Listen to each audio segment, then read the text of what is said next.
நண்பர்களே வணக்கம். ஜோதிடத்துல வந்து பார்த்தீங்கன்னா, அவயோகம் அப்படின்னு சொல்லி ஒரு யோகம் இருக்குது. அது என்ன அவயோகம்னு பார்த்தீங்கன்னா, அந்த அவயோகங்கிறது வந்து பார்த்தீங்கன்னா, உங்களுடைய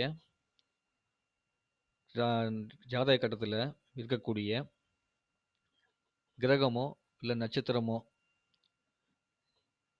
இல்ல சந்திரன் இருக்கக்கூடிய இடமோ வந்து பார்த்தீங்கன்னா, அந்த கட்டத்துல நிக்கக்கூடிய கிரகம் முன்னாடியும், பின்னாடியும் எந்த விதமான கிரகமும் இல்லாம தனித்து இருந்துச்சுன்னு வச்சுக்கங்களேன், அது வந்து அவயோக கிரகம் அப்படின்னு அர்த்தம். அது வந்து அவயோகம்னு அர்த்தம். அதுக்கு பேர் தான் அவயோகம். அந்த மாரி அவயோகம் ஏற்பட்டுச்சு அப்படின்னா, இந்த கடைசி காலத்துல வந்து பார்த்தீங்கன்னு வச்சுக்கங்களேன், அந்த சந்திரன் வந்து அவயோக நட்சத்திரம் அவயோகத்த வாங்கியிருந்துச்சு அப்படின்னா, கடைசி காலத்துல வந்து நம்மள வந்து ரொம்ப வாட்டக்கூடிய தன்மையாவும், தனிமைப்படுத்தக்கூடிய தன்மையாவும், ரொம்ப மோசமான சூழ்நிலைக்கு உருவாக்கக்கூடிய தன்மையில வந்து உருவாக்கி விட்டுரும். சந்திரன் வந்து அவயோகம் வாங்கிச்சுன்னா, சந்திரன் அவயோகத்த வாங்கிச்சுன்னா எப்படின்னு பார்க்குறதுன்னா, உங்களுடைய ராசி கட்டத்துல சந்திரன் தனியா ஒரு வீட்ல இருக்குது. இப்போ கடகத்துல இருக்குதுன்னு வச்சுக்கங்க. ஏன்னா கடகம்னா எதுன்னு சில பேத்துக்கு தெரியாது.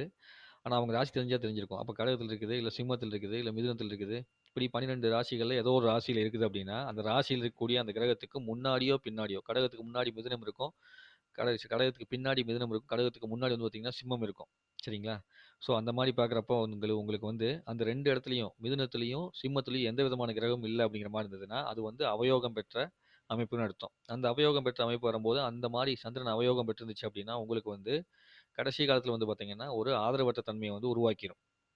இதே மாரி தான் உங்களுக்கு எந்தெந்த கிரகங்கள் வந்து கேது, குரு, சனி, சூரியன், புதன், சுக்கிரன் இப்படி எந்தெந்த கிரகம் இருக்குதோ, ராகு எதுவா இருந்தாலும் தனித்து இருந்துச்சுன்னு வச்சுக்கங்களேன், முன்னாடியும் பின்னாடியும் எந்த கிரகமும் இல்லாம இருந்ததுன்னா, அது அவயோக அமைப்பு பெற்ற ஒரு கிரகம்னு அர்த்தம். அப்ப அந்த மாரி அவயோகம் பெற்ற கிரகங்கள் வந்து பார்த்தீங்கன்னா, அந்த காலகட்டத்தில அங்க கோச்சார் கிரகங்கள் வந்து அத தொடம்போது, மிகுந்த பாதிப்புகள வந்து ஏற்படுத்தும்.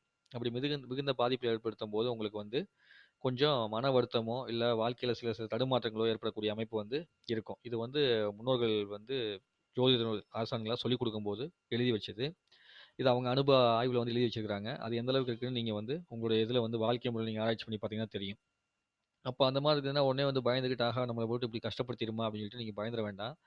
உங்களுக்கு குருவோட பார்வை, குருவோட தொடர்பு, குருவோட சேர்க்கை, இல்ல குரு நட்சத்திரத்தோட இதெல்லாம் இருந்துச்சு அப்படின்னா, அந்த அவயோகம் வந்து ஒண்ணும் பண்ணாது. சரிங்களா? ஸோ குருவோட பார்வை, குருவோட தொடர்பு இதெல்லாம் இருக்கும்போது, உங்களுக்கு அந்த அவயோகம் அப்படிங்கிற அமைப்பு வந்து எதுவும் பண்ணாது. ஸோ அந்த மாரி அமைப்பு இருக்கிறவங்க எந்த விதமான கவலையும் படுறதில்ல. அவயோகத்த பத்தி கண்டுக்க வேண்டாம். சரி அந்த மாரி அமைப்பே இல்லாதவங்க யாராவது இருந்துட்டாங்க அப்படின்னா, நாங்க வந்து வருத்தப்படணுமா அப்படின்னா வருத்தப்பட வேண்டியதில்ல. நீங்க பிரபஞ்ச வழிபாடு பண்ணீங்கனாலே போதும்.